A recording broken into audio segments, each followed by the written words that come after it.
50 साल से भोजन का एक दाना भी नहीं खाया इस महिला ने सिर्फ पानी स्वीट ड्रिंक पर है जीवित। शरीर को स्वस्थ रखने के लिए सभी लोगों को रोजाना स्वस्थ और पौष्टिक आहार लेने की सलाह दी जाती है। ये शरीर को ऊर्जावान बनाए रखने के लिए आवश्यक है। अगर आप एक दिन भी खाना ना खाएं तो शरीर कमजोर सा लगने लगता है। पर क्या आप जानते हैं कि दुनिया में कई ऐसे लोग भी हैं जो वर्षों से बिना कुछ खाए जिए जा रहे हैं। इस वीडियो में हम वियतनाम की एक ऐसी ही महिला के बारे में आपको बताने जा रहे हैं जो करीब 50 साल से सिर्फ पानी पीकर जीवित है। मीडिया रिपोर्ट्स के मुताबिक 75 वर्षीय वियतनामी महिला का दावा है कि उसने 50 वर्षों में कोई ठोस भोजन नहीं खाया। वे केवल पानी और शर्करा युक्त पेय पर जीवित है। वियतनाम के क्वांग बिन प्रांत में रहने वाली बुई थी लोई अपनी उम्र के हिसाब से काफी अच्छी दिखती है, पर उनका दावा है कि करीब 5 दशक से उन्होंने कुछ भी नहीं खाया।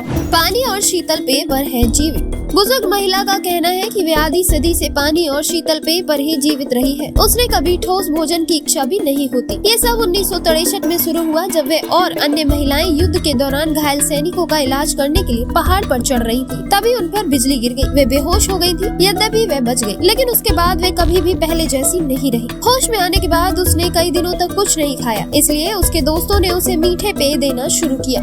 1970 से बिना भोजन के है जीवित। बिजली गिरने की घटना के कुछ साल बाद तक बुई ने मुख्य रूप से फल ही खाना जारी रखा, लेकिन उन्हें कभी भी ऐसे भोजन की आवश्यकता महसूस नहीं हुई। 1970 में उन्होंने हमेशा के लिए ठोस भोजन छोड़ दिया और जीविका के लिए केवल पानी और शीतल पेय पर ही निर्भर रहने लगी। उसका रेफ्रिजरेटर और फ्रीजर पानी और मीठे शीतल पेय की बोतलों से भरा हुआ रहता है। 75 वर्षीय महिला का दावा है कि खाने की महक से उसे उबकाई आने लगती है। हालांकि वे पहले अपने बच्चों के लिए खाना बनाती थी। अब जब उसके बच्चे बड़े हो गए हैं और बाहर चले गए हैं तो उसकी रसोई में धूल जमा हो रही है। दिलचस्प बात यह है कि अपने अजीब खान पान के कारण वे कभी अपने बच्चों को स्तनपान नहीं करा पाती थी और उसे दूसरों से दूध मांगना पड़ता था। पानी ही है जीने का सहारा। वियतनाम क्यूबा अस्पताल में पोषण विभाग के डॉक्टरों के अनुसार शर्करा युक्त शीतल पेय शरीर को ऊर्जा प्रदान करते हैं। हालांकि वे इस बात पर भी जोर देते हैं कि इसका अधिक सेवन मानव स्वास्थ्य के लिए खतरनाक भी हो सकता है और इससे मोटापा, मधुमेह, उच्च रक्तचाप और हृदय रोग जैसी समस्याएं हो सकती हैं। आश्चर्यजनक रूप से बुई 50 साल से ऐसे ही पेय डाइट का पालन करके जीवित है।